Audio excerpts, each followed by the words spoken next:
안녕하세요. 바쁜 일상 속에서 잠시 멈추어 삶의 깊은 의미를 탐색하는 시간입니다.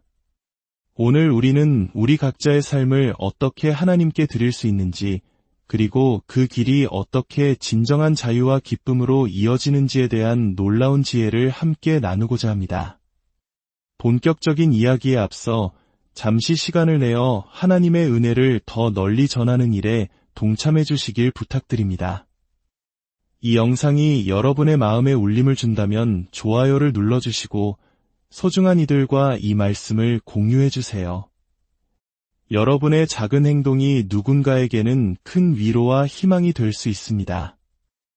또한 구독을 통해 앞으로도 계속될 이 영적 여정에 함께해 주십시오.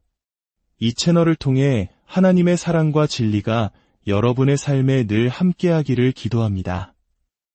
오늘 우리가 함께 묵상할 말씀은 로마서 12장 1절과 2절입니다. 사도 바울은 이 짧은 구절을 통해 기독교 신앙의 정수, 즉 우리가 어떻게 살아야 하는지에 대한 심오한 통찰을 전합니다. 바울은 이렇게 시작합니다. 그러므로 이 한 단어 앞에는 로마서 1장부터 11장까지 이어지는 복음의 장엄한 파노라마가 펼쳐져 있습니다. 하나님은 누구신지, 인간의 죄는 무엇이며, 예수 그리스도를 통한 구원은 얼마나 놀라운 것인지, 성령님은 우리 안에서 어떻게 역사하시는지에 대한 위대한 선포가 끝난 직후 바울은 말합니다. 그러므로 이 모든 진리를 진정으로 믿고 이해했다면 여러분의 삶은 이제 이렇게 변화되어야 합니다. 그리고 그는 우리에게 하나의 이미지를 제시합니다. 바로 살아있는 재물이 되라는 것입니다. 여러분, 살아있는 재물이라는 말을 들으면 어떤 생각이 드시나요? 조금 이상하게 들리지 않으신가요? 재물, 즉 제사에서 바쳐지는 희생 재물은 본래 죽임을 당하는 존재입니다. 고대 이스라엘의 제사, 그리고 세계 여러 문화 속 제사의식을 떠올려 보면 제물은 피를 흘리며 주거 제단에 바쳐졌습니다. 그런데 바울은 역설적으로 살아있는 제물이 되라고 말합니다. 이는 살아있는 죽음이라는 말처럼 모순적으로 들립니다. 바울이 이 역설적인 표현을 사용한 데에는 깊은 의도가 있습니다. 그리스도인의 삶은 구약의 옛 제사와 어떤 면에서는 비슷하지만 결정적인 면에서는 완전히 다르다는 것을 보여주기 위함입니다. 무엇이 다를까요? 첫째, 옛 제사는 죄를 속하기 위한 피의 제사였습니다. 죄의 대가인 죽음을 동물이 대신 치름으로써 사람들은 하나님과의 관계를 회복하고자 했습니다. 하지만 우리의 삶은 결코 죄를 속하기 위한 제물이 될 수 없습니다. 제가 주님을 위해 이렇게 열심히 살겠습니다. 그러니 저를 용서해 주시고 천국으로 받아주세요. 라고 말하는 것은 복음이 아닙니다. 우리의 모든 죄는 이미 예수 그리스도께서 십자가에서 흘리신 보혈로 단번에 영원히 완전하게 용서받았습니다. 예수님의 희생은 모든 죄를 위한 제사를 완성하셨습니다. 따라서 우리가 드리는 삶의 제사는 죄를 씻기 위함이 아니라 이미 받은 그 놀라운 구원의 은혜에 대한 감사와 찬양의 응답입니다. 둘째, 옛 제사는 한 번 드리면 끝나는 일회성 사건이었습니다. 양이나 소를 제단에 바치고 나면 그것으로 끝입니다. 하지만 살아있는 제물은 결코 끝나지 않습니다. 어떤 목사님은 이런 재치 있는 말을 했습니다. 살아있는 제물의 가장 큰 문제는 자꾸 제단에서 기어 내려오려고 한다는 점이다. 그렇습니다. 죽은 제물은 움직이지 않지만 살아있는 우리는 매일, 매 순간 의식적으로 우리 자신을 하나님의 제단 위에 다시 올려놓아야 합니다. 끊임없이, 그리고 계속해서 말입니다. 그렇다면 이 삶은 구약의 제사와 어떤 면에서 비슷할까요? 바울이 굳이 제물이라는 단어를 쓴 이유는 우리 삶에서 무언가가 죽어야 함을 강조하기 위함입니다. 무엇이 죽어야 할까요? 그것은 바로 내 인생은 내 것이라는 생각, 내가 원하는 대로 살 권리가 있다는 믿음입니다. 아마 이 시대, 특히 우리 사회를 살아가는 많은 이들에게 이 말처럼 받아들이기 힘든 것도 없을 것입니다.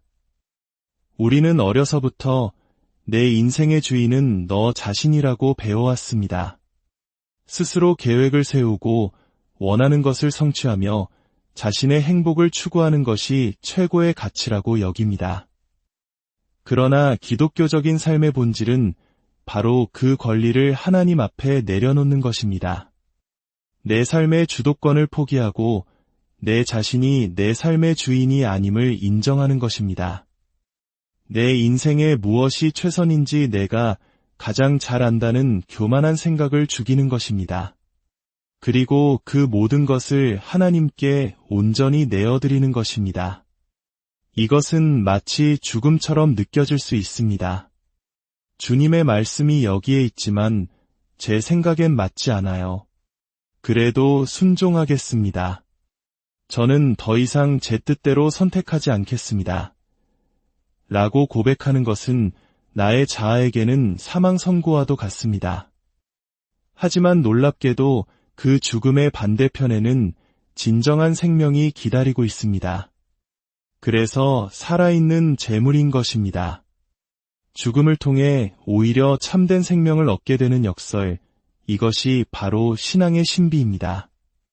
수십 년 전 존 거스너라는 한 목사님께서 살아있는 재물에 대한 설교에서 한 젊은 여성의 이야기를 들려주셨습니다.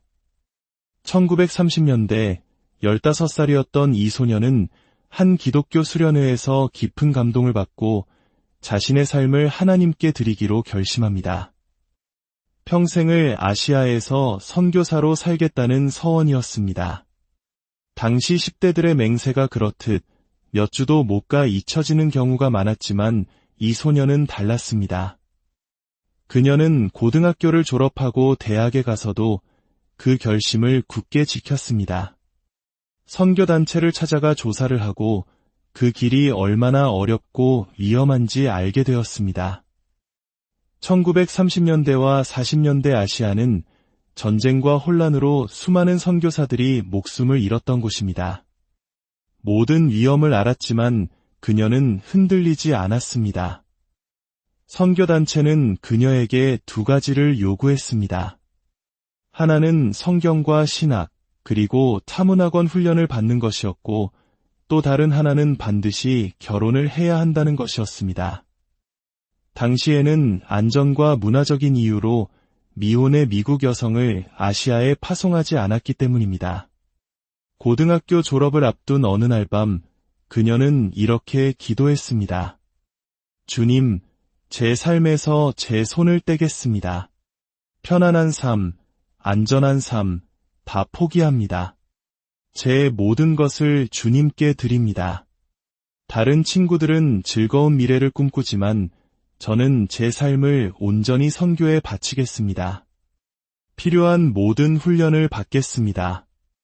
주님께 바라는 것은 딱 하나뿐입니다. 저에게 남편을 보내주세요. 그녀는 성경대학에 입학했습니다.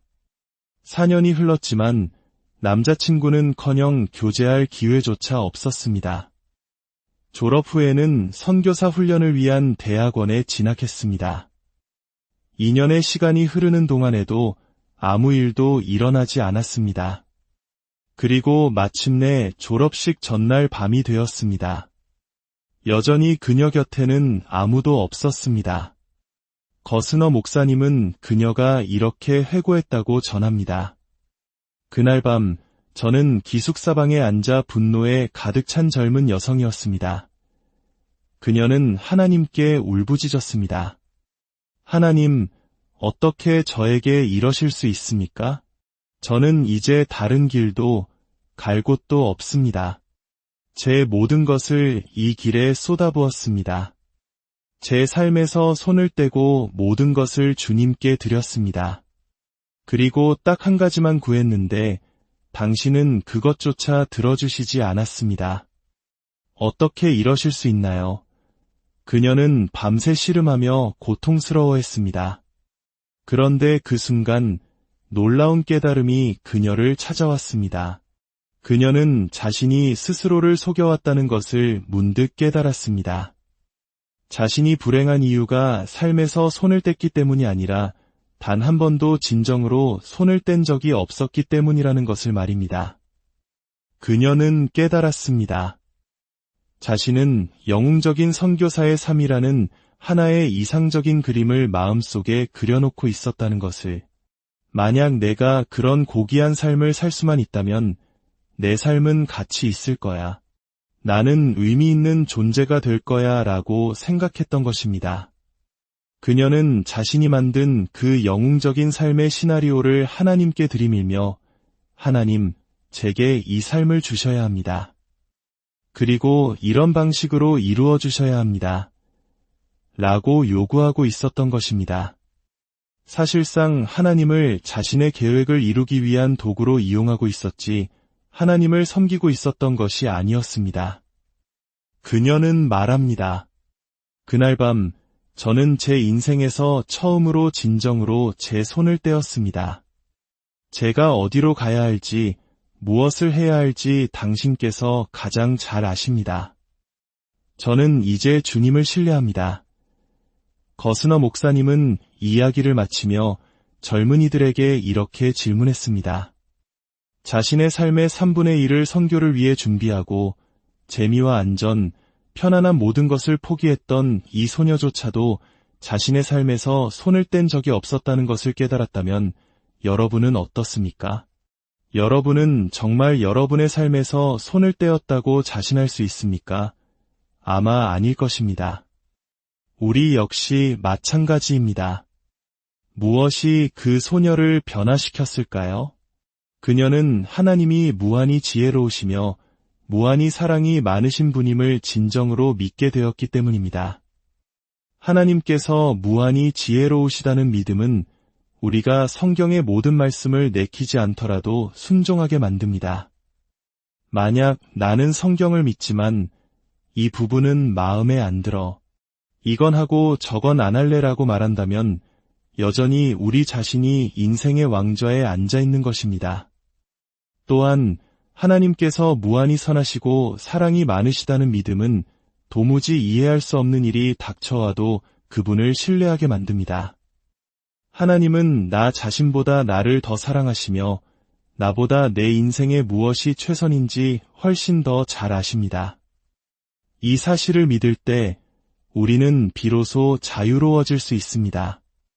우리는 모두 무언가를 위해 자신을 희생하며 살아갑니다.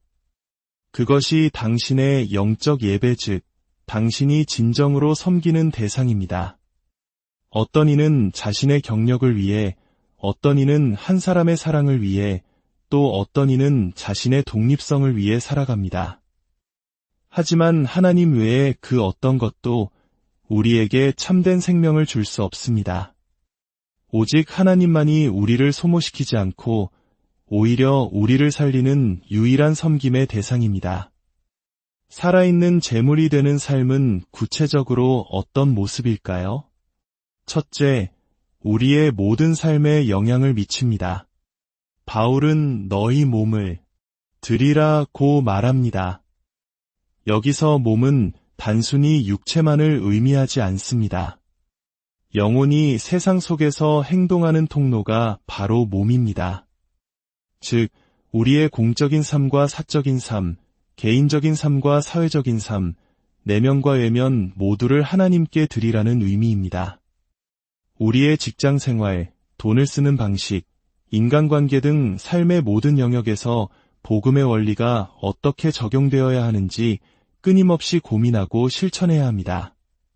둘째, 우리의 내면, 즉 자아상에 영향을 미칩니다. 복음을 진정으로 이해하면 우리는 교만해질 수도, 반대로 자신을 비하하며 끝없는 열등감에 시달릴 수도 없습니다. 왜냐하면 복음은 너는 구원받을 자격이 없는 죄인이지만 동시에 예수 그리스도 안에서 무조건적으로 사랑받는 존귀한 존재다라고 선포하기 때문입니다. 이 진리 안에서 우리는 세상의 성공이나 실패에 흔들리지 않는 견고하고 건강한 자아상을 갖게 됩니다. 셋째, 우리의 섬김의 삶에 영향을 미칩니다. 하나님은 모든 그리스도인에게 각기 다른 은사, 즉 다른 사람을 섬길 수 있는 능력을 주셨습니다. 설교, 가르침, 위로, 구제, 리더십 등 그 종류는 다양합니다. 이것은 두 가지를 의미합니다. 교회 안에 수동적인 구경꾼이나 실업자 그리스도인은 없어야 한다는 것, 그리고 우리 각자는 눈송이처럼 고유한 존재라는 것입니다. 당신만이 가진 경험과 은사로만 만질 수 있는 사람이 있고, 당신만이 다가갈 수 있는 이웃이 있습니다. 우리가 섬김을 위해 부름받았다는 사실을 깨달을 때, 우리의 신앙생활은 수동적인 소비에서 능동적인 기여로 변화될 것입니다. 마지막으로, 이 모든 것을 가능하게 하는 힘은 어디에서 올까요? 그것은 의무감이나 두려움이 아닙니다. 바울은 하나님의 모든 자비하심으로 너희를 권하노니 라고 말합니다. 그는 명령하지 않고 권면합니다. 하나님의 자비, 특히 십자가에서 아들 예수를 내어주신 그 헤아릴 수 없는 사랑을 깊이 바라볼 때 우리 마음속에서는 자발적인 헌신의 마음이 솟아오릅니다. 예수님께서는 내 목숨을 빼앗는 자가 있는 것이 아니라 내가 스스로 버리노라고 말씀하셨습니다. 그분은 우리를 향한 사랑 때문에 기꺼이 죽는 제물이 되셨습니다. 그분은 자신의 삶에서 손을 떼심으로 죽음을 맞으셨습니다. 이제 우리가 그분을 위해 우리 삶에서 손을 뗄 때 우리는 그분 안에서 영원한 생명을 누리는 살아있는 제물이 될 것입니다. 그리스도께서 당신을 위해 모든 것을 내어주셨다는 사실을 마주할 때 당신의 모든 것을 그분께 드리는 것 외에 다른 합리적인 반응이 있을까요? 그렇게 하지 않는 것은 단지 도덕적인 잘못을 넘어 지성의 죽음과도 같습니다. 사랑하는 여러분, 하나님의 자비하심을 깊이 묵상하십시오. 특히 우리를 위해 자신의 모든 것을 내어주신 예수, 그리스도의 십자가 사랑을 바라보십시오. 그 사랑이 여러분의 마음을 움직여 여러분의 삶 전체를 기꺼이 드리고 싶은 마음이 들 때까지 말입니다.